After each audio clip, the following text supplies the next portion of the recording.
play. This is Dude to Bet Sports. Dude to Bet Sports, it's your favorite show. Dude to Bet Sports, where degenerates go. Dude to Bet Sports, time to change your approach with Aaron Halterman and his father, the coach. Let's ride. Well, the Associated Press is full of shit. What's up, everybody? Welcome back to the Dudes Who Bet Sports Show. We're here. We're a little bit late, but we are here, and we're ready to go over everything that happened last weekend in the NFL and college football. I've even got a question for the end of the show as well, Papa Dude. I have one ready. So, I've got about 12. So, it's gonna be a big show. Mine are real simple. Well, mine, I only have one, and it might be as well. So, okay. We'll see how that goes. Any words of wisdom, or you want to get right into it? Wisdom? Don't bet the NFL. That would be the words of wisdom I would have. My gosh. Crazy. Especially this last weekend, for sure. Nuts. It was a little nuts. Rob came on here before we got on the air and said, absolutely ridiculous that Washington was an 11-point underdog. Not only 11-point underdog, they outright win at Philadelphia now. No undefeated teams left in the NFL. Let's start with that. How surprised were you that they just got whipped like that? Well, they got whipped and they made mistakes that cost them the game. And the surprising part that I watched a lot of that game because I'm a Jalen Hurts fan, they couldn't stop Washington. That's what shocked me. Mm-hmm. I thought Hurts played good. I thought that the Eagles just made mistakes that cost him the game. He fumbles that ball on that pass with what was it, 4 minutes ago, 5 minutes ago? Yep. He doesn't fumble that ball, they may go down and score. And different ball game then. And then they got the penalty there at the end when they had him stopped and they were going to get the ball back with a couple of minutes to go. And they got the roughing the passer penalty or personal foul, whatever you want to call it. Just little things they did that got them beat. And Washington is extremely well coached. I've always liked Heineke. He's one of those guys that he's a bulldog. He plays pretty good sometimes. He can do dumb stuff too. But I've always liked his competitiveness. And this is a team you better watch. They could get hot. They did last year and almost made the playoffs. So that was a great game, I thought, last night. Yeah, it was. It was a really good game, and you're right. I think the Eagles, the one thing they hadn't really done all year was make a lot of mistakes, and they saved them all for that game. They made a lot of mistakes, and you're also right. Since they switched to Heineke, the Commanders have life. He can make a few plays. He's not going to be like a quarterback that you, at the end of the day, go, man, he's a polished professional. That's not him. But he makes plays and he knows how to win. And so you thought it was on display last night. Yeah. The Eagles gave him chances and he was able to take advantage of them. Yeah, he's fearless. He doesn't have any fear at all. And he just gets after it. And that's contagious. That makes you play a little bit better. And they're very well coached anyway. And their defensive front is pretty good. So they have a shot with this craziness that's in the NFC. For the playoffs. They've got a chance.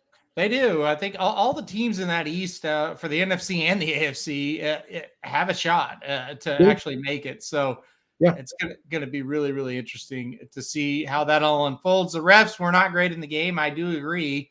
I will say they were pretty bad on both sides, at least. I didn't think it was completely one-sided. Did you? No, and we're seeing this. And, I think a lot of us go on the refs so bad and don't realize they have to call this stuff when it happens.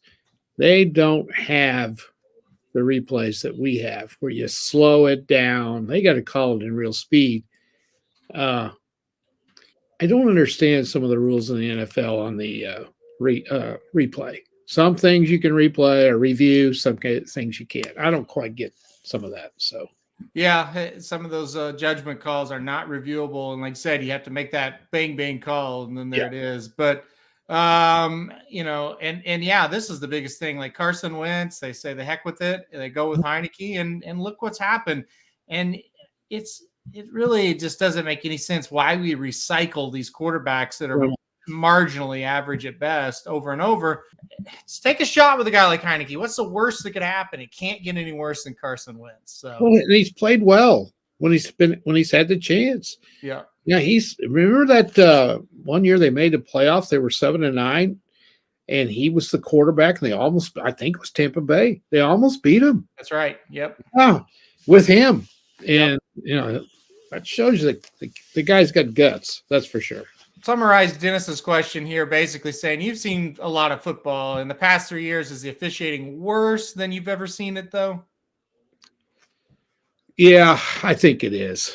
But again, I think it's more scrutinized because of the replay system and all of the different views of the play that we have now that we didn't used to have back in the day. And I think it might be harder to referee now. These guys are bigger, they're faster. It's tough. But I would have to agree that we have more controversy, that's for sure, than we used to. No doubt about it. Yeah.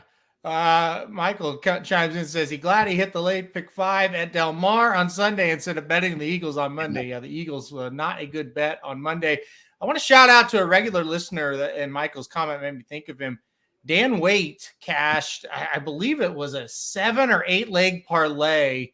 Wow. And cashed it Monday night. A $40 bet, paid $10,000. Dan Waite cashed the bet. And the last bet was Washington plus 10.5. So he never even really had to sweat it out on Monday night. How about that? Turned $40 into $10,000. Is that not unreal? These were all football games? I think. Let me pull up that ticket here. It wasn't horse racing. No. This was all parlays for sports. I believe everything was football. He had some different stuff in there. Let me pull up. I should have done this before. I'll read it off. Let's see. Here it is. He had Marquez Valdez-Scantling touchdown, DeAndre Swift touchdown, Raheem Mostert touchdown. Wow. Isaiah McKenzie over 21.5 receiving yards, Dalton Schultz touchdown, and the Washington Commanders plus 10.5. That is impressive. And then I think that was it. Yes, that was it. So he had 1, 2, 3, 4, 5, 6. Yeah, it was a 6, leg parlay. It seems like there was something else. I think that was it. So wow. That's incredible that he was able to do it. And like I said, he was so nervous going in that last game, and boom, he doesn't have to worry about it. Yeah, and to get 5 of those prop bets like that, that is remarkable that you can get 5 of those home.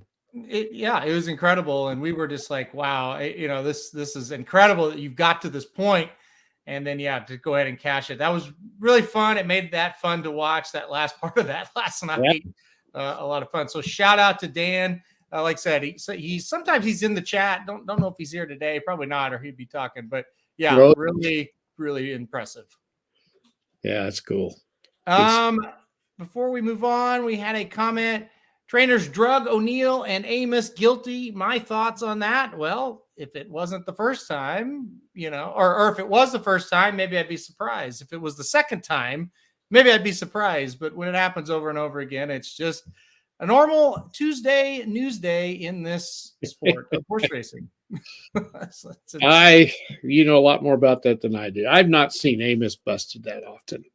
Amos, let's see. I think it was suspended 60 days in Indiana before, and then it seems like another time he was suspended 15 days.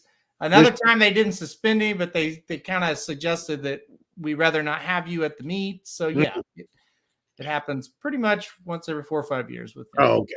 Yeah. Okay. Let's just move on. Let's do the NFL here. Let's go through them real quickly. Amos gets popped a lot. Exactly. And then Doug O'Neal, it's every other week. It seems like it's something. So it is what it is. And I think the funny thing is with Amos, because he's on TV and because he seems like a nice guy, and he's always been nice to me, at least, people don't really bring his name up some. Well, and then this happens, and he came out on Twitter and he's like, "Hey, I'm just going to get ahead of this. This happened." And everybody's like, "Oh, good for you." And it's like, he gets caught all the time. So he's really not that good of a guy when it comes to that. I got to tell you, you hit the nail right on the head, because I don't follow it like you guys do. And that's exactly what I thought. Wow, he's coming out ahead of this. Yeah. The other thing is he doesn't win big races very often. He's not one of your elite trainers. Mm-hmm. I think that's another reason. But cheating's cheating. It don't matter who you are or where you're running. Yeah, that's the way I feel about it. Yep. You're cheating somebody. And again, if that was his first ever offense, Exactly. it's like, well, it's just something happened, and sometimes that can happen. It's not great, but it's not that big a deal. But don't act like that's never happened to you before. I would say it's hard not to get caught every once in a while with something. Yeah. Once in a blue moon, Right. something can slip by because there's things that are out of your control sometimes. Mm-hmm. So. Yep. All right, let's move on. Falcons and the Panthers opening up the action in the NFL on Thursday, and Panthers took care of business rather easily. Are the Falcons done, or maybe because they're in that bad division, they've got a shot still? Well, I think we can go through this, and we can do winner and loser on every one of these games. Yeah. One of the big losers of the week was the Falcons. Mm-hmm. They had to win that game. They needed that game to stay in it, because we're going to the next game here in just a minute, and we'll be able to explain much better why they needed that game. They would have been in first place in a tie with Tampa, but they got the tiebreaker. No, Tampa's got the tiebreaker, but they'd be right there with them. The Falcons' schedule is a little bit easier than Tampa's coming up, but now they're down a game to them. That was just an inexcusable loss. They had to have that. I don't think the Falcons are any good, and I don't think they're going to win the division anyway. But still, that's a bad loss. I picked the Panthers in this game, and really the only reason, well, there's two. The Panthers almost beat them when they played the first time, but the biggest reason was it felt like a game that a good team would win, and I don't think the Falcons are a good team, and it felt like a game that a team that's got a little bit better record than what they are would go ahead and lose, and they did, and so that's really the big thing. That I took away from that one, and that's why I went with Carolina. Now, you talked about it. The big winner were the Bucs, so they get that Falcons loss, and then they get a big-time win, 21-16 over Seattle overseas. This is a huge win for Tampa. Huge. They really needed it. Now they're in the driver's seat again. Of those four teams in that horrible division, you got to pick them. You have to, because of Brady and the class that he has, even though a lot of people hate him. I'm going to take him over any other quarterback in that division, I believe. And I think 8 and 9 might win it, And you look at their schedule, they've got New Orleans. Here's their home games: New Orleans, Cincinnati, and Carolina. Okay, let's give them the benefit of the doubt and say they win those three, but now Cincinnati is going to be tough. That's 8 wins. And then you've got Arizona, or at Cleveland, at San Francisco, at Arizona, at Atlanta. So that schedule is doable. They might win 4 of those. They might win 5 of them if they get themselves straightened out. They played a really good game over there. They tried to blow it, but they held on and won and beat a good Seattle team. And then we can say Seattle was a loser over the weekend because of suddenly what the 49ers are doing. So that was a bad loss, not a bad loss, but a tough loss for Seattle. I think your take on Tampa is a little bit ambitious. I don't think they're going to win as many as you think out of that stretch, but they are going to win enough to win the division. I don't think there's any doubt. And that was a giant step towards it. And you said it. They now have a 1-game lead over Atlanta, but they kind of have a 2-game lead because they have the tiebreaker, right? And then the other teams aren't really in contention, so to speak, at the moment. So yeah, I think 8 wins it. I think it wins the division. 8 and 9. I think you're spot on. You mentioned Seattle. We'll talk about that NFC West just a second, when we get to some of these other games. This was the big one. What a wild game here. The Vikings beat the Bills 33-30 in overtime.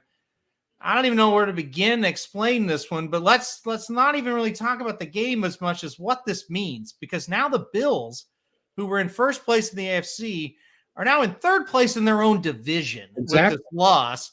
And the Vikings are now 8-1 and now tied with Philadelphia for the top spot of the NFC. This was a huge swing game, wasn't it? Yeah, and they've lost 2 in a row now. And more importantly, let's say they right the ship and they get playing better. They're behind Kansas City now, once again, for the best record in the AFC. They can't seem to get that game at home. and they blew this game. There's no excuses for it. I didn't see the first part of it. We got home. We went to Springfield, and we got home, and it was down towards the end, and when all the chaos began to happen, and when they stopped them, the thought was going through my mind. Maybe they ought to take a safety. Now they couldn't do that because there was too much time left. Yeah. And then they would have had a 2-point lead, and all the Vikings would have had to do was kick a field goal. But they were as close to the goal line as you could be. And of course, with Allen, you would think he could get it out of there.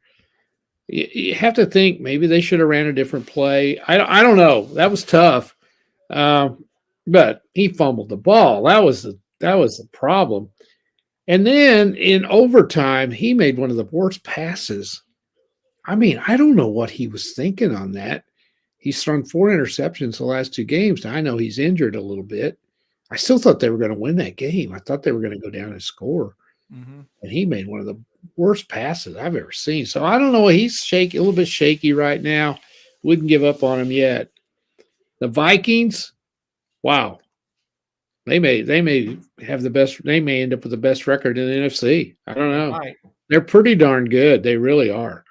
I don't know how many times we need to see this before people realize, especially the quarterbacks, realize if you are injured, do not play in the game. I'm shocked he played. Nothing good will come of it. You're either going to hurt yourself more or you're going to play poorly because you're not healthy and people are going to be all over you. He wasn't healthy. And he talking about Josh Allen, and he shouldn't have played. End of the day, though, yeah, I mean, you run a quarterback sneak with him, and if he doesn't fumble, you're going to win the game anyway. So, yeah, they still should have won. But yeah, I mean, if you are injured, don't play. Do not play. Period. I'm kind of surprised they played him. I really am. I thought they'd set him out this game. Yeah. All right. Couple of one meaningless game for sure. It's this one, but the Lions, they win. They win again. The Lions win 31-30 over the Bears. I watch this Bears team, and I'm like, they're seemingly close, but they find ways to lose games. Well, they finally have some offense. Now they can't stop anybody. And the Bears have always been known for defense. Yeah. They're just horrid on defense. 2 wins in a row for the Lions. They've not been playing poorly. They just can't win. But now they've got 2 in a row. So are they maybe going to take off now, a little bit of pressure off of them and maybe get to rolling? Maybe. It's possible that they are. Yeah. I'm not ready to go there, but that's a big win. I think it was their first road win in forever. It's been a long time. First win on the road, I think. So yeah, big win for the Lions. The Bears, like I said, now they can't stop anybody. It's crazy. Yeah. All right, let's move on to the Titans and the Broncos. I saw Samich pick the Broncos +2. I was like, well, that's not going to hit. I mean, it's just stupid. The Titans look terrible, but a bet on the Broncos is just, you got to have your head examined at this. They're so bad. Well, Mike doesn't like the Titans at all. I've sat Mike down at the Breeders' Cup. I said, look, the Titans aren't good. You were right. Yeah, they're messed up because you didn't look at their schedule. They don't play anybody. No, the division is awful. They're the worst 6-3 team ever. Like, this was a competitive game that the Broncos easily could have won. If you can say that, then you're not good. That other team is not. No. But here's the thing with the Titans. They're not very good, but they win these games. They figure out a way how to win these games. They're better than the bad teams, and they can beat them. They do. And they've got 6 games within their division that they'll probably win every one of them. Right. So there's 6 wins right there. You don't need very many more to win the division.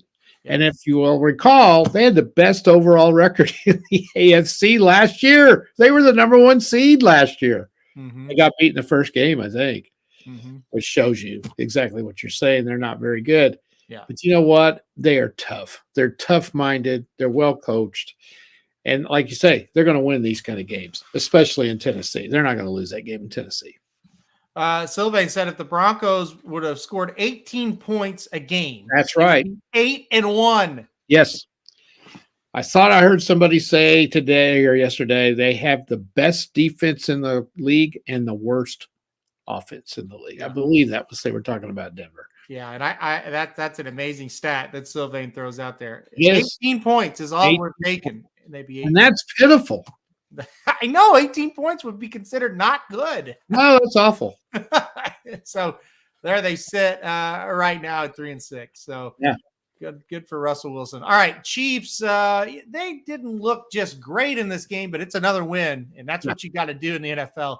27-17 over the Jags, and like we mentioned, they're now in first in the AFC. Yeah, and I don't think they'll lose it. I really don't. Shouldn't. No, that's everybody gripes about them. They're not playing very well. They're 7-2. That's what you're supposed to be. No, they didn't roll the Jaguars. I don't believe they covered. Yeah. Or were they 9.5? Is it 9.5? I think they were 9.5. I think they did actually end up covering. They floated around that 10, 9.5 number. Yeah. So they weren't real impressive, but it doesn't matter. A W is a W, and they got the job done. So, yeah, they're looking good again. Yep. All right, let's move on to the Browns and the Dolphins. The Dolphins roll again, and with Tua on the field, the Dolphins look awfully tough. They're now 7-3, a half game back of the Chiefs. How serious are you starting to take the Dolphins? Well, you have to. They're 7-0 with Tua, right? I think they lost all 3 games with him on the bench. That's right, yes. Their offense is starting to click. All the acquisitions they made, they're now getting in tune with each other. They're rolling. And Buffalo's in trouble in that division. I mean, they are in trouble. And the Dolphins are very good at home. They're very difficult to beat at home even when they're not very good. They're hard to beat at home. Yes, I think you have to take them serious. I think they're almost a lock to make the playoffs. It might be a wild card because they still have to go to Buffalo, so who knows what's going to happen down the road. But I think they're one of the big winners of the weekend in the NFL because of the Buffalo, coupled with the Buffalo loss. Suddenly the Vikings are in front in the division now. Yeah, the Dolphins in front in the division. And it's going to be interesting because they do have the win over the Bills as well. Now, of course, they have to go to Buffalo still, and so that'll tell a different story. Yeah. But hey, it's not bad to be a Dolphins fan right now. 7-3. No, I'm trying to see. They play Buffalo. I was looking it up here. They play them in 4 weeks. Actually 5 because they have a bye this week. So they play them December the 17th or 18th. They haven't decided on that because they go to Saturday games in the NFL. There's a good chance that's going to be for the division. Yeah, they're off this week. They got Houston at home next week. There's 8-3 should be. Yeah.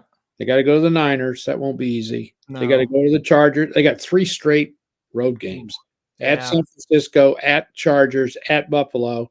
They got Green Bay at home. They got to go to New England, and they have the Jets at home. So their schedule is not easy. No. They're gonna need to sweep that Buffalo series to win it, the division. Yeah. Probably.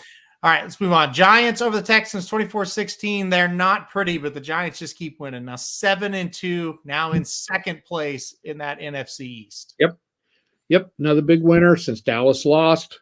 They move ahead of them. Yeah. The way the NFC is, I think 10 wins, it's going to get you in the playoffs, no doubt. Yep. And they have 7. Yep. So 9 will probably get you in. So they look like a playoff team, and that's a heck of a job of coaching in New York. Okay, yeah, he's got to be one of the leading candidates for Coach of the Year. We'll see, though. Got a long way still left in the season, yeah. But yeah, they look really, really good. Let's go Steelers and Saints, 20-10. Steelers win. Not a whole lot to talk about. Saints, it would have been a big win for the Saints if they would have got it, but they don't. No, they suck. Yeah, and I got that one right. I said we got to go with the classier franchise in that. That's Pittsburgh. Yeah, Pittsburgh is terrible. Yep. But I'd hate to have to beat them in Pittsburgh if I had to win a game. Unless you're really a good team. Yeah, for sure. All right, Colts go, and how about that? Jeff Saturday gets a win. His first ever coaching game was a win. it was probably more about the Raiders just being awful in this game. But the Colts win 25-20. I mean, they're at least back in the conversation with this win where the Raiders are completely done now. Oh, the Raiders are just big time losers. I mean, I don't know what's happened to them because they were pretty promising last year. They finished good, played well in the playoff game. Yeah, everybody thought, tough division. They're going to have a hard time playing in that division, but everybody thought they'd be pretty good. Not 2-7. Mm-hmm. Made the big acquisition and got the wide receiver from Green Bay. And the thing with the Colts, they're still alive because they're in such a shitty division. But are they going to string together something? Highly doubtful. I don't think so, but it's still a nice win for them. Kind of get back on the winning side of things at least. All right, let's move on. Packers and the Cowboys. This one to me was just a shock, especially the way the Cowboys lost the game. It looked like they were going to run away with this or at least win by a decent margin. Packers storm back. They win it in overtime, 31-28. To me, the Cowboys, one of the biggest losers of the weekend. Absolutely. Especially with Philadelphia losing. They would have crept within a game of the Eagles. And on the Daily Show on Sunday, we discussed the fact Dallas was due for a clunker. And they did it. They always have one. And they reverted to the old Cowboys in the fourth quarter. They couldn't stop him. They could not stop Green Bay. Here, their defense has been so good all year. And you go into Green Bay, they're struggling offensively. You score 28 points and you got a 14-point lead going in the fourth quarter and you blow it. That's the old Cowboys. I'm going to tell you something. You've nailed it. I don't like the guy either. I think Prescott is going to keep them from being where they need to be. He is not very good. He made 2 plays in that game that losing quarterbacks make. Mm-hmm. He made a throw late in the game out into the flat to a guy that was covered. He overthrew him, but even if he catches the ball, he's going to lose 3 yards. Mm-hmm. Why do you throw the ball there? Just throw it away. Yeah. Why throw it to a guy and you lose 3 yards? That's what losing quarterbacks do. And then he can't make a play when you have to have it. And that sets him apart from some of these guys that win these kind of games. This is a huge win, believe it or not, for Green Bay because of the playoff situation, the way it is in the NFC. 4-6, you're still alive. Let's face it, if Rodgers gets motivated, some of these teams they're going to have to beat, they could get on a roll. They could and still make the playoffs as a wild card. It's possible. Yeah. This kept them in it. And they may get to rolling. They might. They're back in the conversation. Yeah. And that's the key. But can they get it going? Who knows? Was this more of just Dallas being stupid? Who knows? But this was a bad loss for the Cowboys and a big win for Green Bay. The Rams, I think, are officially done now. Cooper Kupp is out for at least 4 weeks. The Cardinals win. I mean, they're 4-6, but I mean, really, should we talk about this much more? Because this feels like we're kind of down to the Niners and Seattle for that division now. Oh, I think for sure on the division. The Cardinals would have to really get to rolling. Yeah. And I don't see that happening. They can't string together anything. The interesting thing is here Colt McCoy comes in and they score 27 points. That shocked me. Absolutely shocked me. So don't know what's going on there. The Rams have got to be the biggest disappointment of the year, don't you think? They just are atrocious. Yep, they are, and they're officially just done. I mean, it's just not going to happen for them this year. Kind of write them off. Yeah. And now the injuries, they just keep piling up too. Stafford was out this game, and now Cooper Kupp out for 4 weeks at least, probably more. So it's not looking good for the defending champs. We'll have a new Super Bowl champ this year, no doubt. Yep, I think so. Chargers and the 49ers will round out our NFL talk. 49ers, big win, 22-16. It wasn't pretty, but it's a win. The Niners now 5-4. Seattle sitting up there at 6-4. Are the Niners your NFC West favorite now? I think you have to look at them. Yeah. I looked at their schedule. They got 8 games left. 5 of them are at home, and 1 of them is in Mexico City. Okay. So they only have 2 road games left. Yeah. And I read that like 3 times. I'm thinking that is an unbalanced schedule. They play Arizona in Mexico City, and I believe that's this week. And then they have New Orleans at home. They have the Dolphins at home. They have Tampa at home, Washington at home, play Arizona again at home. So say they beat Arizona twice. They beat New Orleans. They beat Washington. That's 4 more wins. That gives them 9. Their road games, they go to Seattle and they go to Vegas. Well, you think they're going to beat Vegas. So it's not inconceivable to see them getting 10 wins, which will win the division, I think. It may come down to that game with Seattle. Let's look at Seattle's schedule here just a second. They got their schedule is pretty unbalanced too. They have a lot of home games. They have Vegas at home. They should win. They have Carolina at home. They should win that game. They got the Niners. They got the Jets at home. They got the Rams at home. Yeah. And then they go to the Rams and they go to the Chiefs. So if they can stay even keeled, they may win 10. So this might come down to that game between the Niners and the Seahawks, and that's in Seattle. Yeah. Yeah. It may come down to that. Like you said, Seattle, it may kind of have to win that game, kind of like the Dolphins have got to beat the Bills twice to go ahead and win the division. So yeah, I think both these teams are decent. I don't think either one of them. I mean, Seattle's definitely overachieving, but I don't know that San Francisco's yet to be like what we thought they would be before the season started. We still need to see more from them, but it's a big win. They're with McCaffrey, no doubt about it. Yeah, that makes a huge difference. There's no doubt, and that's self-explanatory. Yep. Yeah. All right, let's move on to college. That's our NFL talk. We'll move on to college. You want to talk about a big winner this weekend in college football? It's USC. You're looking at it. Yep. An easy victory over Colorado. That's not what we're talking about. Losses for UCLA and Oregon. USC now in the driver's seat right now in the Pac-12 with a couple games to go. What do you think about their chances, or did they just kind of have an easy game where the other two kind of slipped up before their big games are coming? Well, I don't think UCLA has any excuse. No. Lose at home to Arizona. Bad. Yep. They have no excuse. Yep. No excuse at all. The undefeated teams held serve. That's the first thing to talk about.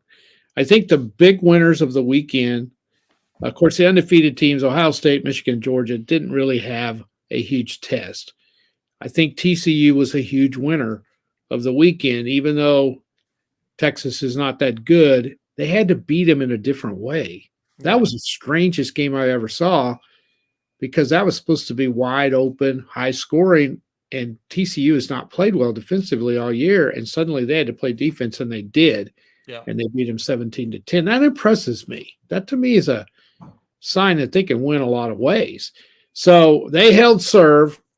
We started the weekend with 10 teams with only one loss. Now we're down to 5 with only one loss. What I'm getting at is a 2-loss Alabama still in the hunt? No, they're not. A 2-loss LSU would be in the hunt, though, because they could win the SEC championship game. They ain't going to, though. Yeah. So, USC, are the rankings out yet? I don't think they're out quite yet. I did not see It's going to be fascinating to me to see where they put USC. Mm-hmm. If they're ranked behind LSU and Alabama, two two-loss teams. If let's say they come in at that would make them 8th. Mm-hmm. So they come in at 8th. Right at this time, the committee doesn't like their resume. However, their resume is going to get a lot better in the next 3 weeks, because they got UCLA. That game doesn't take on quite the luster it did since UCLA lost. But they got them, by the way, they're only a 1.5-point favorite this week.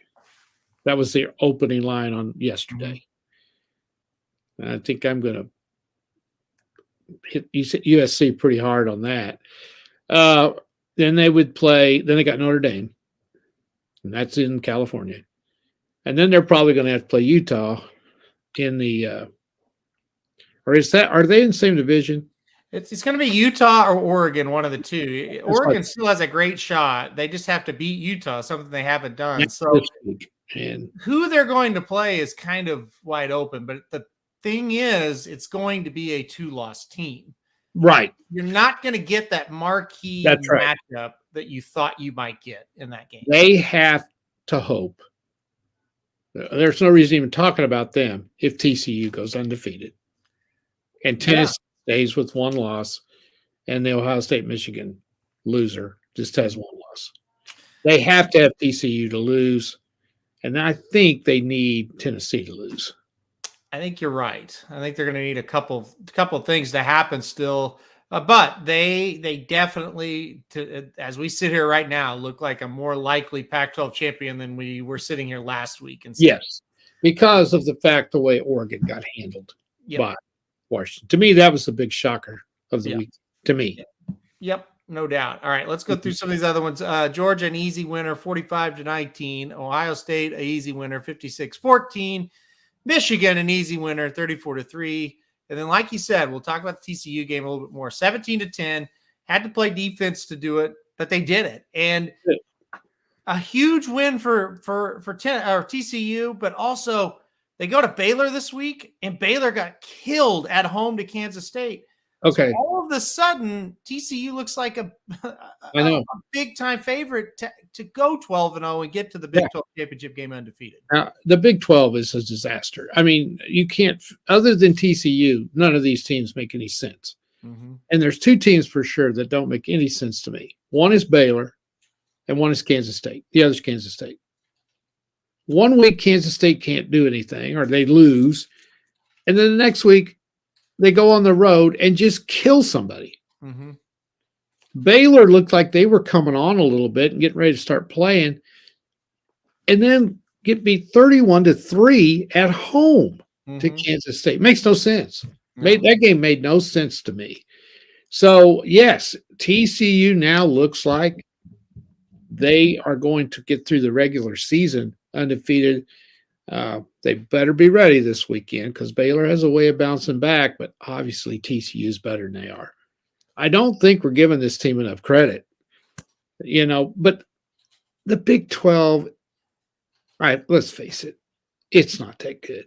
It really isn't. Mm-mm. It looks like, and you can't go with this because you don't know what Kansas State's going to do week to week. Looks like TCU will play them or Oklahoma State in the conference championship game. What's looking? Yeah, and I still think they're going to lose one, but it's starting to look a lot more like they're not. I mean, this really wasn't like an incredible win that builds your confidence. It's just you look at the teams left, and it's like, yeah, they should probably win. And it seems real clear. You got 3 teams here that are really good. One of them's going to lose, which will put TCU in the third, and then this team right here, Tennessee. Unless something catastrophic happens, it's going to go 11-1, and there's your 4th team. I mean, it looks very, very clear. Easy win this week over Missouri, but they got nobody left on that schedule that can beat them.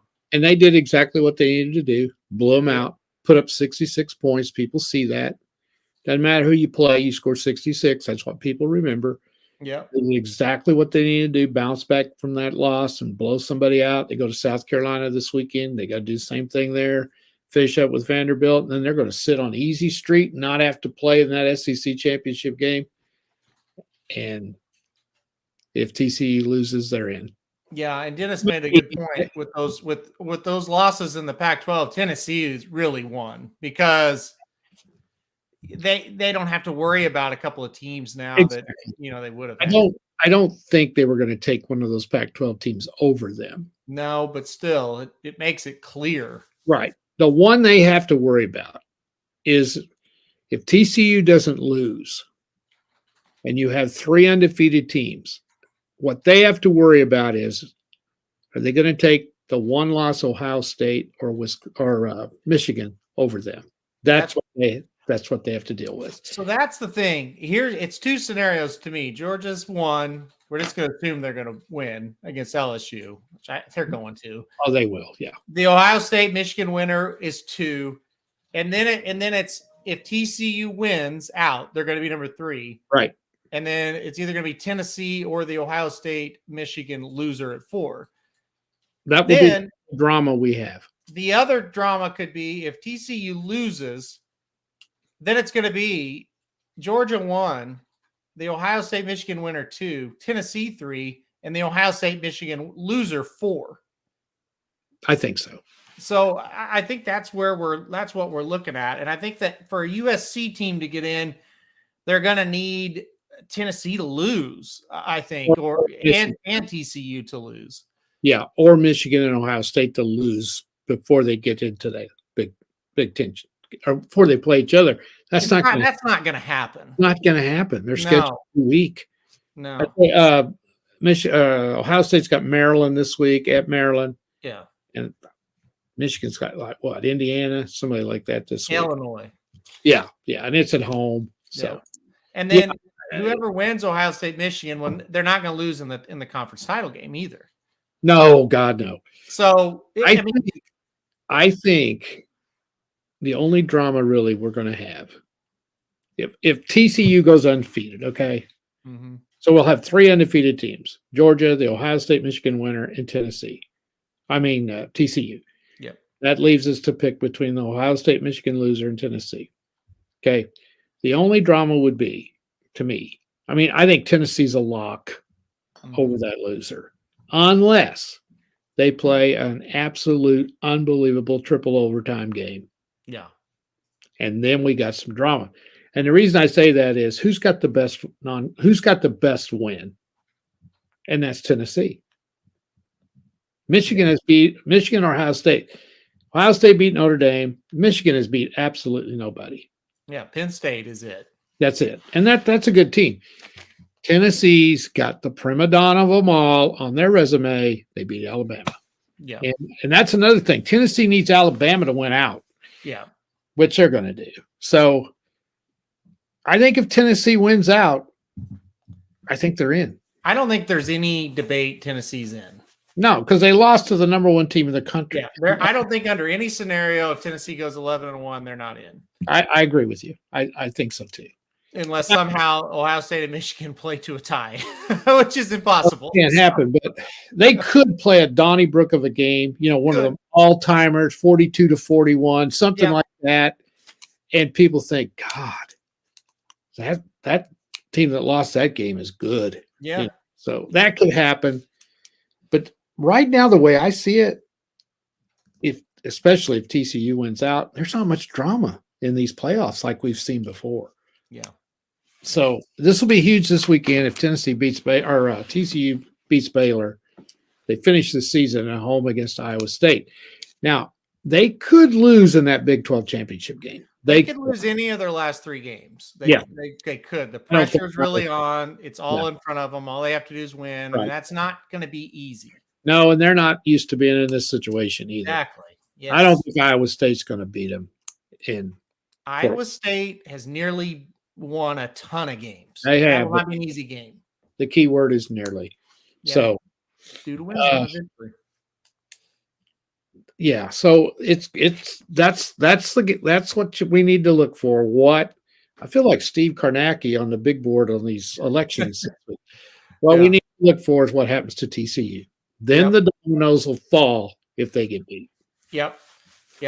All right, let's move on.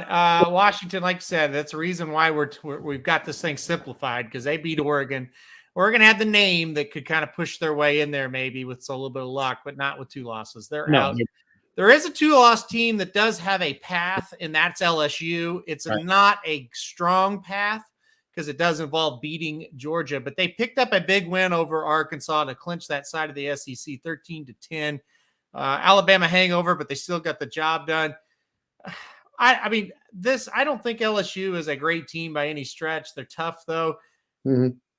Don't think they're going to make it, even if they were to beat Georgia. But do they pose any kind of threat to Georgia, you think? I don't see any way in the world they can beat Georgia. I don't either. They barely beat a beat-up, wounded Arkansas team without a quarterback.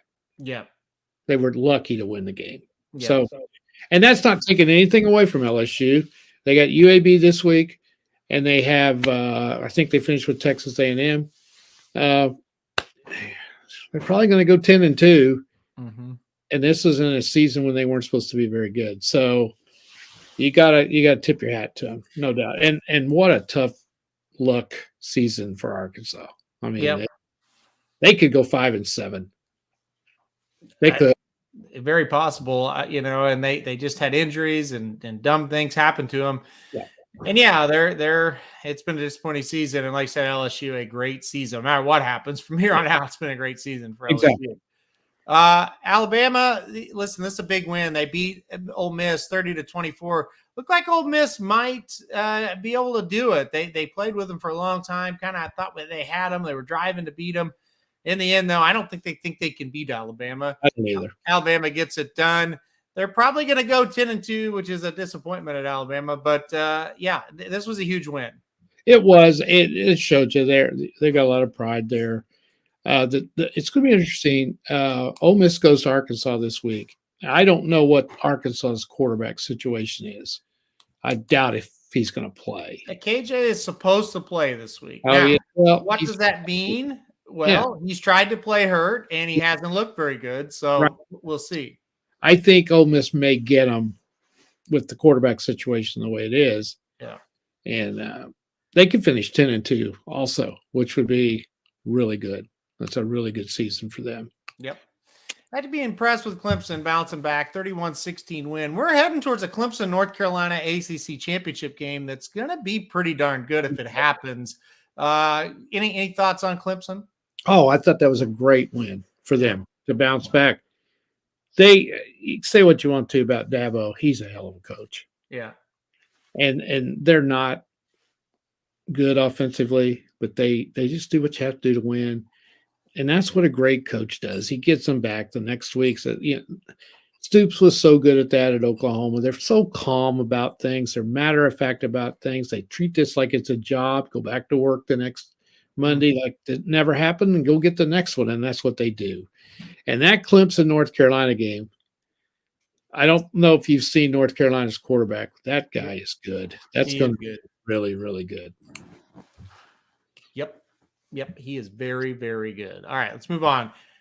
This one was the real shocker. 34-28, Arizona beats UCLA, derails what's been a really good season for UCLA. I guess they can get it back this weekend with a win, but how disappointing was this to see? Oh, that's got to be just deflating because now the game, okay, let's say you do come back and win. Yeah, that's huge because you beat USC and that's your big rival, but you just lost yourself any chance you had in the playoffs. Yeah, it just went out the window. And that was a bad loss. I went to bed and I didn't know till the next morning they had lost. I knew they were struggling and I thought they'd come back and win, but obviously they didn't. And Arizona's much improved. That guy down there has done a really good job with them. They are much improved, but you just can't lose that game. No, not at home. Not at home. No.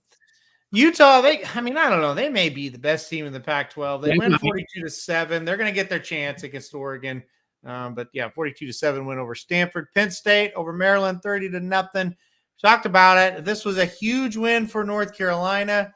They're now 9-1, 36-34 win at Wake Forest. Wake Forest has completely fell apart. I don't know. I kind of am starting to think North Carolina might be able to beat Clemson in that ACC championship game. They've got the offense to do it. I don't know whether they can go toe-to-toe physically, defensively against Clemson. They may run over them. I don't know. But there's three coaches that have done a great job. One of them's Mac Brown. 9-1. Yep. Coming off a very disappointing season when they were supposed to be really, really good and they flopped. And then to come back and go 9-1 with a chance to go to 11-1 going into the ACC championship game. That's pretty impressive. That's pretty impressive stuff. So do you think Texas would like to have Mac Brown back? Texas hasn't been worth a shit since Mac Brown left. And he's went to North Carolina, and you're right, they did kind of disappoint last year, but they still just weren't awful. They've been respectable every year he's been there. Well, it's a heck of a lot harder to recruit to North Carolina for football not basketball, but football, than it is Texas. Yep. And what he's been able to do. And that's his second tenure at North Carolina. And he's won both times he's been there. And no one else has Yep. in the last few years. And Texas has been through what, this is their third coach since him, I think. This would be Charlie Strong, and third coach. Yeah. Third head coach. And I think they ran him off in 2009, I think it was. Mm-hmm. 10. I think it was 10. Yep. Yeah. So yeah, he's a good coach, no doubt about it. Boston College beats North Carolina State 21-20. What happened in this? I mean, I didn't watch this game. I just saw the score. Well, this is kind of why I talk about the Falcons, right? It's like they get into a game. This is a big game, kind of get them over the hump, so to speak, and they'll lose it. North Carolina State the same way. It's just like they cannot get away from 8-4 type seasons. So I was getting ready to say, remember when the season started, we were talking about how many games are going to win, blah, blah, blah. And this is, like you said, one of these teams that's destined for 8-4, 7-5, maybe 9-3, but they can't do any better. And I don't know what the mystery is there. I don't know, but it's got to be a confidence thing, I guess. I don't know. It's games like this. They lose them all the time. Every year they have a game like this. Yep. No excuse. Huge win for Central Florida. They beat Tulane 38-31. I watched a lot of this game. I thought Tulane just dug themselves too big of a hole. I thought they played pretty well after the first quarter. What were your thoughts on this one? I think UCF's a lot better. They looked like they had more talent. Yeah. They were so much bigger than Tulane was, I thought. And I wished I hadn't picked Tulane. I got to look and digging in a little deeper after I made that pick. And I got to seeing Tulane has not played the good teams in the American Conference. They've got all three of them left. Mm-hmm. And I should have noticed that. And UCF's played some of them. So I beat Cincinnati. So that's a great win for Central Florida. They're another one, though. They could get beat. They don't play good every week, and they don't play good they play good in stretches of game, and then they play terrible. So they're not home. Let's see. They're pretty well home. They got Navy and South Florida left, so they're pretty much in the driver's seat, and they deserve it. They looked really good. That quarterback was a man in that game. He was tough. Yep. Sylvain says, thanks a lot. He bet Tulane. I know, Sylvain. I did too, and I shouldn't have. Sometimes it's easy when the games are over to see what you did wrong. Oh, no question about it. We talked about K-State just destroying Baylor. K-State's got the inside track to the Big 12 championship game now. It's a huge win for them. Gonna wrap up here. Notre Dame 35, Navy 32. We talked about this. It's like, that'll end up getting close, and it was. Notre Dame gets it done. How serious? I mean, have you figured out Notre Dame? I can't figure them out. I don't think they're great, but I don't think they're bad. You know, I think if you make some mistakes, they can beat you. This was a game that wasn't impressive at all. They about let it get away. I think it's a case they got way ahead and then let up a little. They did let up. Yeah. And then you kept on them. I give them a chance against USC, though. I think they do too. I think it'll be an interesting game out there. All right, let's wrap it up. Talk about teams destined for 8-4. Both of these. Purdue beats Illinois, a game Illinois really needed, 31-24. So the race to try to go get killed by Ohio State or Michigan continues. You know what? I haven't dug into it too close. I think Purdue's in the driver's seat. They are. Yep. But there's a little old team up there in Iowa City that still has a chance. Yep. Because they beat Wisconsin, and I think they beat Purdue, didn't they? Yeah, they've got a shot. They've got to go to Minnesota this week, and that's going to be a big key there to see if they can win that one. And they got Nebraska, so they could get there. Yes, and they're you're right. Whoever gets through this is going to get slaughtered in that championship. Yeah. I guess Syracuse is officially dead. They lose 38-3 to Florida State. This was never a game. No. How about Florida State, though? They're coming on. Yeah. And they're playing well. There's two straight thumpings like the Florida State of old. Mm-hmm. And watch out for them next year. I think they've got that turned around. They've got to win this one this week, which they will, and then they play Florida, and that's for a 9-3 season. That would be very impressive for Florida State. I was looking where Syracuse might get a win this week. Yeah, They've got no, they don't. They got to go to Wake. They finish up at Boston College. Yes, they can win that one. I think they're going to go 7-5. Yeah. Where Florida State's got Louisiana this week, and then they do have Florida at home this year on the day after Thanksgiving. So be a big one for them. Try to get to 9-3. All right, and finally, again, teams destined for 8-4. This is why Kentucky loses to Vanderbilt at Kentucky, 24-21. I mean, absolutely no excuse. No, none.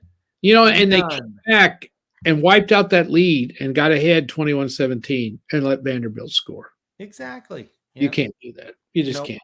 You can't. They've got Georgia this week. Could be another loss, and then Kentucky, Louisville to end the year. That'd be a good game, Dennis. I know Dennis is a big Louisville fan. That'd be a good one this year. They could finish 6-6 real easy. Yeah, very easily. I think they'll win against Louisville, but you never know. You never know. And 7-5 is not good after the year they had and the potential they had this year. Yeah, with the quarterback they have that's highly rated by the pros. Yep. Well, guess what? They're 6-4. So and they've lost. I think didn't South Carolina beat them? Yes. Yeah, that's what it was. Yeah. I mean, that loss you can kind of take, but not this one. No. Not this one. No. I know. Yeah, they lost at Ole Miss, and then South Carolina beat them, and they got smoked at Tennessee, and then the Vanderbilt lost. So There you go. Well, that's it. All right. It's time for questions. It's the exciting part of the show. That's right. Are you ready? Sure. Are you want to do yours first, or before we get into it? Kathy Awards fitness instructor. We have got to talk about this because this slipped up on me. I don't know whether everybody knows what's going on here. I knew nothing. I was off Twitter. When did that break? Was that yesterday? That was Monday. Yes. Yep. And I was off Twitter almost all day Monday. Mm-hmm. And then I got on there and I thought, I had 50 million notifications. Right. And one was because I got lucky and did really well with college basketball. Uh-huh. So that was on there. Uh-huh. And then I started, I didn't know what the hell these people were talking about. Yeah. Yes. And so then I looked at those pictures for, I don't know, 5 minutes before it dawned on me what the heck it was. I didn't recognize yours. And the only way I recognized mine was the hoodie I had on. And then I finally started figuring out, oh my God. Now, who did this? Jared did this. Yeah. Jared did this? Jared did this. Yes. That's a man that doesn't have enough to do. Clearly. Yes. Yes. Well, I don't follow your page, or I don't know, but it seems to me like this got as many comments as about anything, right? It did. Mostly just like people were grossed out by it. Yes. But yeah, a lot of comments. I definitely can confirm Magic should have been a girl. Yes. I think a very attractive girl. Yeah, he was I think he was probably he's the winner. Well, according to the followers, no doubt about it. Yes. And what was he like? One shot? Yeah, he's one shot. Now, did Jared put that on there too? Yes. Very good, Jared. That was really good. The funny thing is, Miranda did this like a year ago. Okay. And Jared got mad and said, don't do that. Don't ever post that. And then I get on there. I had a long day on Monday. I get on Twitter and this is on there. I thought, did Miranda do this again? No, Jared did this one. So okay, there's one on there. I don't know who that is. Well, I know Vinny. Which one? I don't know. Go back. Whoops. Okay, I guess I do know. Okay. Yeah, because now you got you got was those names already always on there? Yes. Yeah. Okay. Yeah. Yeah, that's right. I couldn't figure out. I guess I didn't see those names, but anyway, I couldn't figure out which one was Jared, but obviously I see. I thought Saratoga Slims. Go back to his. Yeah. No, I didn't think that was too bad for No, he's all right. Slim's all right. considering his picture. Compared, that was pretty good. That's pretty good. Vanessa Blonde, Jared really did Vinny dirty there. So you doctor those photos up, I guess, right? Correct. Yes. Yeah. There's like an app that filters it out. It was really good. It was hilarious. Some of the comments were, yeah. I mean, you look at Magic there. Yeah, that's not bad. That's really not bad. It gives you some weird feelings. It really does. Now, I do think since now I know that Jared did this, I think he spent a lot more time on his picture than he did anybody else's because he doesn't look that good.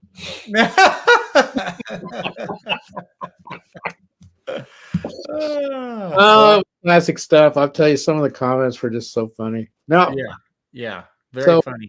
But one of them, let's see, what was that latest one about Magic? Dan, Kathy demolishes the field like Flightline.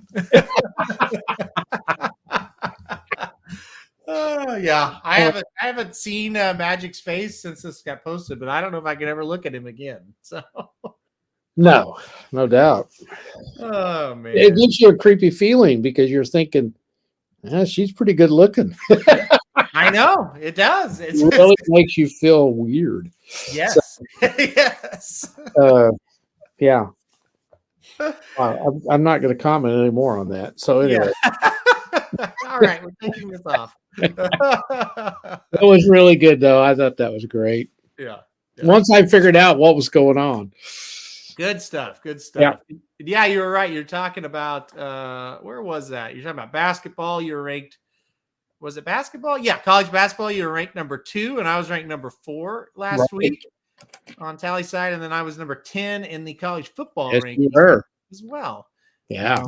And a few weeks ago, I was number 1, and you were. Last year, you were number 1 in the NBA a couple of times. So not this year, right at the moment. No, I'm struggling with the NBA as well too. Yeah, NBA and NHL both are kind of tough right now. Yeah. All right, let's do the questions and let's get out of here. Do you want to go first, or I'll go first? Yes. So last week I went to Eureka Springs, Arkansas. Oh, okay. God. Mm-hmm. Well, I just thought of another question, actually. All right, Eureka Springs, Arkansas. First time ever been. My brother loves it there. He's been asking me to go for a while. I said, all right, we'll go. So we went. It was a blast. We had a really good time. A lot of fun. But my question is this. Yeah. What is your favorite small downtown that you've ever been to? And I'm not talking about a city's downtown. I'm talking about like little places, little tourist type places. What's your favorite one? Oh, that's easy. Okay. Estes Park, Colorado's my favorite. I would agree. Estes Park would be number 1. And it's not because of the town itself so much. It's the setting. Mm-hmm. Nestled in the valley with the Rockies right there. And it's the atmosphere and everything. Yeah. Now, Eureka Springs is unique. Very. I will say that. It is unique. So Eureka Springs is an old town in Arkansas. Everything is old and old-fashioned. A lot of eccentric stores and things like that to go into. A lot of bars, a lot of live music, everything like that. It's a kind of a crazy place. A little bit of something for everybody in Eureka. No question about it. It's diversified. Big time. Yeah. Big time. And it's in a very, very small place, a beautiful setting in the Ozarks. Mm-hmm. I hate it, but anyway, I don't care for it much. Now Sandy loves it. Yeah. So now, did you stay at the Crescent Hotel? We did not say at they have a hotel called the Crescent Hotel, which is supposedly haunted. We did not stay there. No, we had a place outside of town in in the hills, really pretty view. And then we would drive into town, and it was good. It was fun. It's a unique place. There's no question about it. Lots of unique restaurants. Like I said, a lot of live music with bars and there's all kinds of music. Yes, all kinds. Unique shops, all kinds of stuff. Yeah. So it was cool. Estes Park is the right answer for sure. If you didn't have to choose it though, what would you choose? If you couldn't choose it, what would you choose? Man, I haven't been in many small towns, downtown areas, unique tourist. Really? No, not really. I go to Daytona Beach all the time, but that's not small. No. Have you ever been to Golden, Colorado? I've not. I've been to Telluride, which is really cool. That would count for sure. I liked it. It's a lot like Estes Park, right in the mountains. That's a pretty cool one. Yeah. Hot Springs would count. Yeah, that would have to count. I don't. Well, if you walk around and you go up into the national park area there, that's pretty cool. Mm-hmm. Actually, downtown, I don't know. I don't care for that too much. Yeah. I can't really think of anything else. I know you've said you really like St. Charles a lot up in St. Louis. Yep. I've not been there. So can you think of anything else? Well, you've been to Lake Placid, you've been to Saratoga. Mm-hmm. Those have got to be pretty cool. I would rank Saratoga right up there with anything for sure. But yeah, I think Estes Park's number one, and I think like a Saratoga, a Lake Placid, they're all similar. But the Eureka Springs was surprising to me. I did not think I would. I didn't think I'd dislike it, but it was very different. Yeah, so there you go. There's mine. I've never spent the night there, so yeah, it's fun. We watched a band. The lead is 3. They're called the Mountain Gypsies. They're mountain people. Yeah, they don't have internet. They homeschool the kids. They live up in the hills of Arkansas, and the lead singer was a 12-year-old girl. Really, one of the best I've ever heard. She could sing anything. So it was like, wow, this is just a unique thing. You don't see that very often. No. Yeah. There's lots of different types of music there. Yep. All right. What's some of yours? All right, here we go. Would you rather have a week of summer heat or a week of winter cold? Oh, summer. Easy. Not even close. I guess I'm weird. I like winter. Oh. Now I like it if we have snow. I don't like just bitter cold but I like snow. I like it. I was really like last night when it was snowing. That was cool. Oh, you guys are gross. You and Dennis both. No, heat all day long. I don't like the heat very well. I can't handle it as much as I used to. All right, here we go. A movie at home or a movie in the theater? Home. Me too. There's something about going to the theater though that's kind of cool. I like the theater, but I'd rather watch it at home. Me too. I just cannot get comfortable in the theater. Mm-hmm. And you know what bugs me anymore? It seems to me like the previews last forever. Mm-hmm.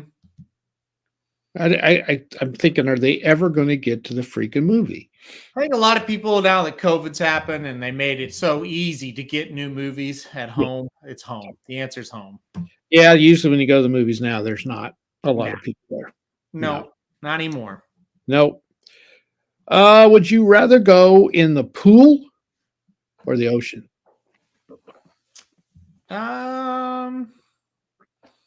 Ocean.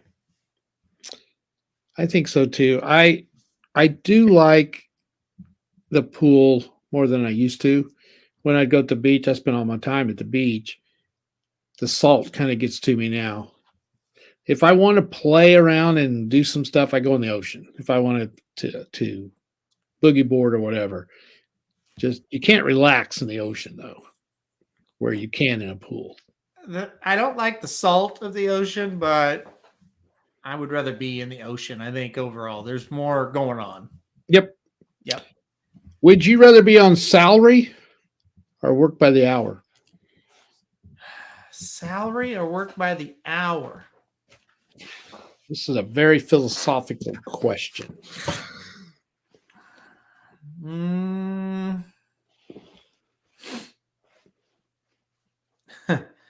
I don't. I guess by the hour would be my answer because you're getting paid for all the work you do, whereas salary You is just the same no matter if you work 30 hours or 60 hours. I guess I would have to say I don't think I've ever worked. Well, I've never had a full-time job where I worked by the hour. Yeah. I worked when I was going to college and stuff, hourly jobs, but I've always been on salary. And the one good thing about being on salary, you do know exactly how much money you're getting each month. Yeah. But you like when you coach, when you figure up the hours that you Yeah. put in for the money you're making, well, you just don't want to do that because it will just make you very depressed. Yeah. During the season, when you're out 2 and 3 nights a week, you don't get home till 10 o'clock and you got to be at school at 7:30. And those are long days and you get paid the same no matter how many hours you put in. So you try not to think about that though. Yeah, I would say hour. It makes the most sense. And Phil and Sylvain make good points here. You kind of get screwed when you're on a salary. You really are. Yep. You do know how much you're going to make, but at the same time, you end up working more. Yep. Pancakes or waffles? God, like them both. I'll go poo. That's tough. I really like them both. I'll say pancakes though. I'm going the other way. I like waffles better. When I was doing these questions, I said, "No, that's no good. They both taste the same." Yeah. And Sandy goes, but "Oh, they don't." Sandy goes, "No, they don't. Waffle or they don't taste the same." no, they don't. Dennis says waffles. Sylvain pancakes. It's good. Phil says waffles. Yeah. Okay. So with the waffles, the syrup does hold. It does. Holes or the grooves or whatever you call them. Yeah. I guess you'd have to say if you're a syrup guy, which I am, waffles. But now, Phil, hold on. The syrup does not disappear on a pancake. It's getting absorbed into the pancake. It's absorbed too much. Yeah, so you're still getting it. Yeah, but it's the way it's presented. You don't think you're getting as much. That's fair. That's fair. Now it's a lot harder to make a waffle. Yeah. To cook a waffle, you have to have a waffle iron. Phil, I agree with you totally. That's what I'm saying. I think what Phil's saying is you got to use more syrup on that pancake than you do the waffle. That's okay. All right. Maybe. Okay. I'm kind of with you guys. Kind of. This is a crazy one. Okay. A dirty bathroom, which bothers you more? A dirty bathroom or a dirty kitchen? Oh, bathroom. Easy. I'm just the opposite. No. Bathroom. It's funny. When Sandy and I got together, she told me, she goes, "Now, you do what you want." But she goes, because we have 2 bathrooms, she goes, "I recommend you take the back bathroom and I take this one." Yeah. I said, "Why would that be?" Well, she goes, "I have a very messy bathroom. It's not dirty. Yeah. It's messy." Yeah. So I said, "Okay." So her bathroom is clean, but it's got crap all over the place. Yeah. I clean mine I try to put it off till maybe she will clean it. Right. But it gets so bad that she won't. So I clean mine about once every 2 months, whether it needs it or not. It needs it. Trust me. I just cleaned it today. Now, I cannot stand dirty dishes. I can't stand them. Yeah. So I am very meticulous about after a meal. And she cleans them up, but she lets them stay there a little bit longer than I like. So after a meal, I get those dishes cleaned and put in the dishwasher. Yeah. I just cannot stand to walk in the kitchen and there's dirty dishes everywhere. I just can't stand it. It's just one of my things that just gives me the willy. Like if stuff is set out overnight and they weren't kind of rinsed off. You just got done eating and you didn't rinse your plate off and it's caked on there in the morning. Mm-hmm. I gag.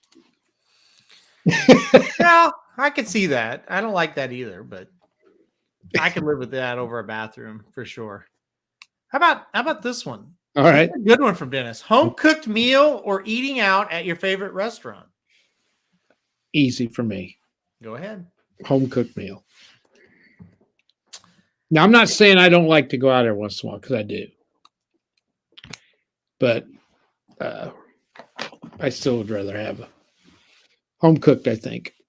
Eating out, no doubt. Well, that's because you do that a lot. I know.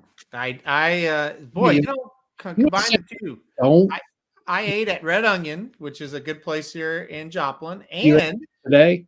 I had to go to the bathroom, and it was the cleanest public bathroom I've ever been in. So there you go. We'll combine two things. Hey, now, hold on. That's another thing we should discuss. Okay. This is another one of my problems. Public restrooms. Can't take them. You could do this one. No, I couldn't. You could. Somebody might walk in on me. I don't like that. Yeah, well, that could always happen. Was it a bigger bathroom or was it like a one seater? It was a one seater, actually. Oh, I'm out. So, How many of you in the chat? All 3 or 4 of you hate public restrooms. I hate them. I just absolutely hate them. They're very difficult. Doesn't bother me one way or the other. I don't mind if there's like a 4-seater or a 5-seater. You got plenty of room. Yeah. The cleanest bathrooms I've ever been in is at Oaklawn. Yeah, Oaklawn has very clean bathrooms. They got an attendant in there at all times cleaning them. Yep, Saratoga also has an attendant. Clean, very clean. I like that.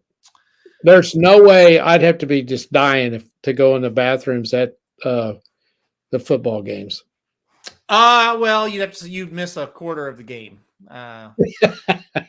Because OU's there. Where we sit at OU, it's the worst. The concession stands are awful, and then when you finally get there, they're out of everything. They run out of water. You never can go to the bathroom. It's like you go to a game in a third world country. Or you get water that's not cold. Yeah, you wait in line an hour for water, and you get there, and it's laying out, and they just throw it to you, and it's hot. $6. It's a joke. Yeah. I've got the. We'll wrap it up with this one. All right. Have you ever had a psychic reading before? No. Do you believe in psychic readings? Do I? Yes. You know the answer to that. No. No. Well, did you do that this weekend? I did not. No. Did Heather? Yes. I'm always afraid they're going to tell me something, and I believe just enough. If it's bad, I'm going to be afraid of it. The ladies went and did it. The men, which is my brother and I, went to the bar and said, "Hey, take your time, do whatever." Absolutely. And they were like, "Oh, this is very, very accurate." They're all about it now. What? Really? Yes. They thought everything that was said was extremely accurate. So there you go. Yeah, it's always good, right? No, this wasn't. There was some good and some bad mixed in this one. So, I don't believe. Don't get me wrong. Hence why my brother and I just said, "No, you guys take your time. Do it a few hours if you'd like, but not for us."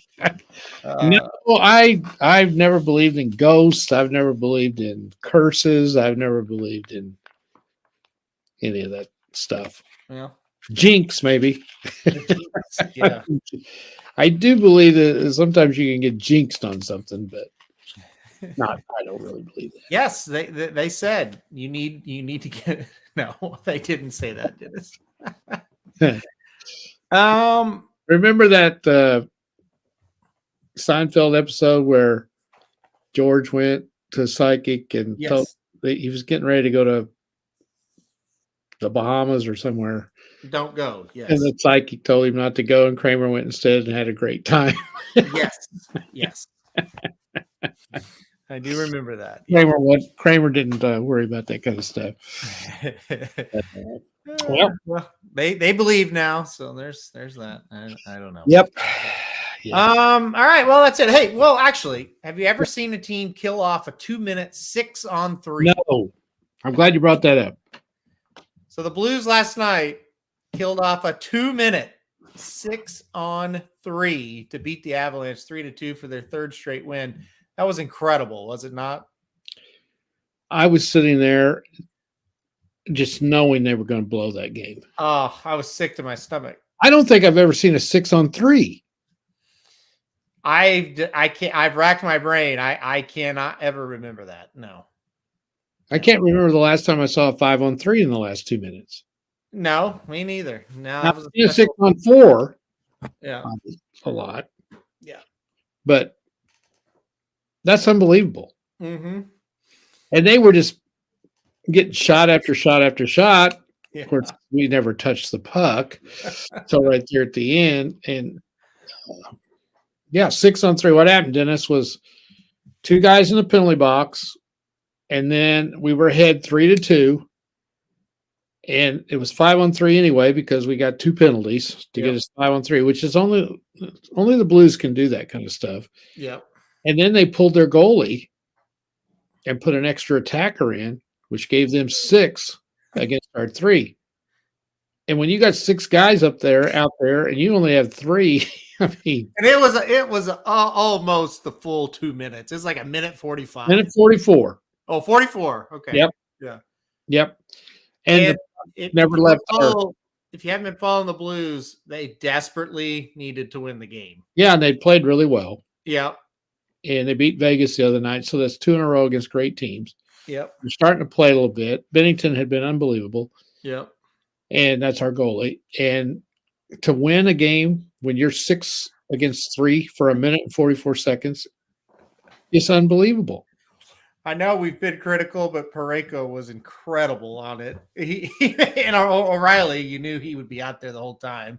And he played great. But, I mean, Bennington stopped like 8 shots. Yeah, that's right. And you had the same 3 guys out there for a minute and 40. The whole time. They had the same 3 guys out there for the whole time because they could not get the puck out of the zone. They couldn't get the puck, period.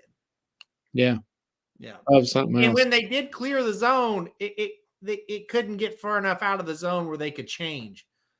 Yeah. So it was just 3 guys stuck out there. And Bennington made the difference. But well, of course. Yeah. We're just pelting him. Yeah. And this is a great team. These are not a bunch of dummies with nobody can score.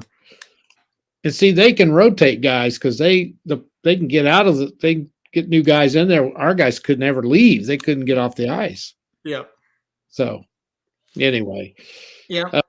I see a lot, I also wanted to, like Rob N said he made a mean taco bake tonight. I don't know what that's all about there, Rob, but the comments on me fixing a tater tot casserole, I believe. Yes. Yeah. Yeah. I can do that. Yeah. I can cook. I like to cook.